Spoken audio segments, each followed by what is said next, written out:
யூதா ராஜா யோயாக்கீனை பாபிலோன் ராஜா சிறைபிடித்து கொண்டு போன பின்பு அவனுக்கு பதிலாக அவன் சிறிய தகப்பனாகிய மத்தனியாவை ராஜாவாக வைத்து அவனுக்கு சிதேக்கியா என்று மறுபெயரிட்டான். சிதேக்கியா ராஜாவாகிற போது 21 வயதாயிருந்து 11 வருஷம் எருசலேமிலே அரசாண்டான்.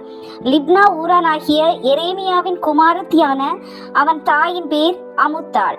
இவன் யூதா ராஜாக்களாகிய யோவாகாஸ் மற்றும் யோயாக்கீமின் சகோதரன். யோயாக்கீம் செய்தபடியெல்லாம் அவனும் கர்த்தருடைய பார்வைக்கு பொல்லாப்பானதை செய்தான். இவன் யூதாவின் 20வது ராஜா, அதாவது கடைசி ராஜா.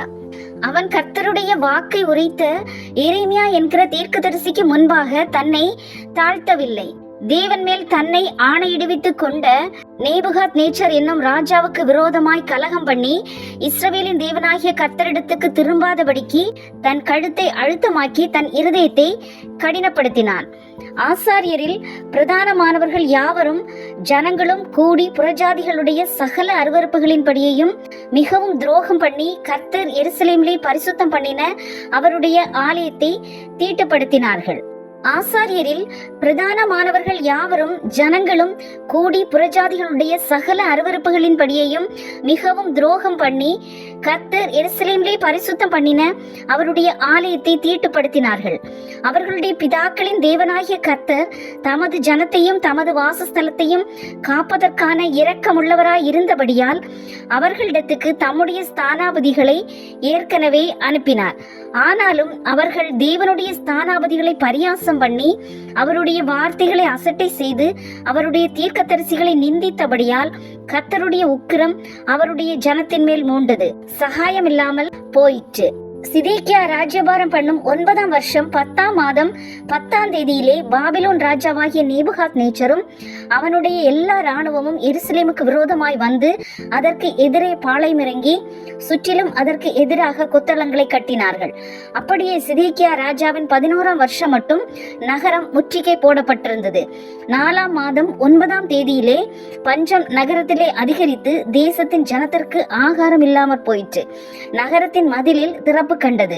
அப்பொழுது கல்தையர் நகரத்தை சூழ்ந்திருக்கையில் யுத்த மனுஷர் எல்லாரும் ராத்திரி காலத்தில் ராஜாவுடைய தோட்டத்தின் வழியா 2 மதில்களுக்கு நடுவான வாசலால் தப்பி அவர்களும் ராஜாவுமாய் சமனான பூமியை நோக்கி ஓடி போனார்கள்.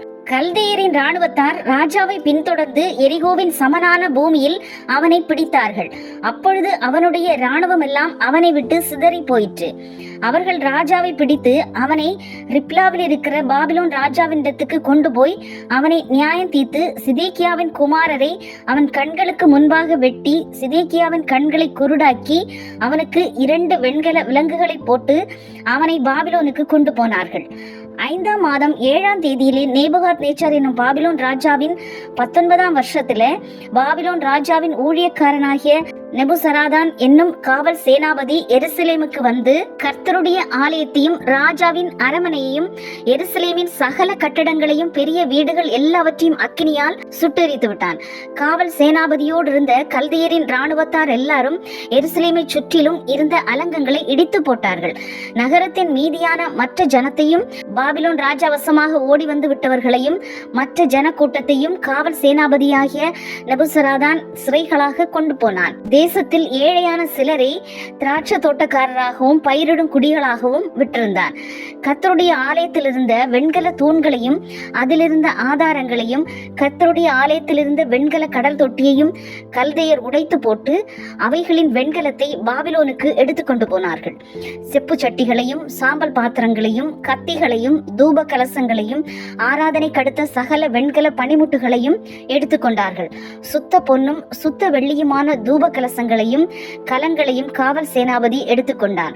சாலமோன் கர்த்தருடைய ஆலயத்துக்காக பண்ணுவித்த 2 தூண்களும் ஒரு கடல் தொட்டியும் ஆதாரங்களாகிய அந்த சகல பனிமுட்டுகளுடைய வெண்கலத்திற்கும் நிறையில்லை. காவல் சேனாபதி பிரதான ஆசாரியர்களையும் வாசல் காக்கும் காவற்காரரையும் விசாரிப்புக்காரனையும் இராணுவ சம்பிரதியையும் தேசத்திலே நகரத்தில் அகப்பட்ட 60 பேரையும் பிடித்தான். அவர்களை பாபிலோன் ராஜாவினிடத்துக்கு கொண்டு போனான். அவன் அவர்களை ஆமா தேசத்தின் பட்டணமான ரிப்லாவிலே வெட்டி கொன்று போட்டான். அவர்கள் வாலிபரை அவர்களுடைய பரிசுத்தமான ஆலயத்திலே பட்டயத்தினால் கொன்று வாலிபரையும் கன்னியாஸ்திரிகளையும் முதியோரையும் விருத்தாப்பியரையும் தப்பவிடவில்லை. எல்லாரையும் தேவன் அவன் கையில் ஒப்பு கொடுத்தார். அவன் தேவனுடைய ஆலயத்தின் பெரிதும் சிறிதுமான பணிமுட்டுகள் அனைத்தையும் கர்த்தருடைய ஆலயத்தின் பொக்கிஷங்களும் ராஜாவுக்கும் அவன் பிரபுக்களுக்கும் இருந்த பொக்கிஷங்களுமாகிய அனைத்தையும் பாபிலோனுக்கு கொண்டு போனான். அவர்கள் தேவனுடைய ஆலயத்தை கொளுத்தி எருசலேமின் அலங்கத்தை இடித்து அதன் மாளிகைகளை எல்லாம் அக்கினியால் சுட்டெரித்து அதிலிருந்து திவ்யமான பணிமுட்டுகளை எல்லாம் அழித்தார்கள். பட்டயத்திற்கு தப்பின மீதியானவர்களை அவன் பாபிலோனுக்கு சிறைப்பிடித்து போனான். இப்படியே யூதா ஜனங்கள் தங்கள் தேசத்திலிருந்து சிறையிருப்புக்கு கொண்டு போகப்பட்டார்கள்.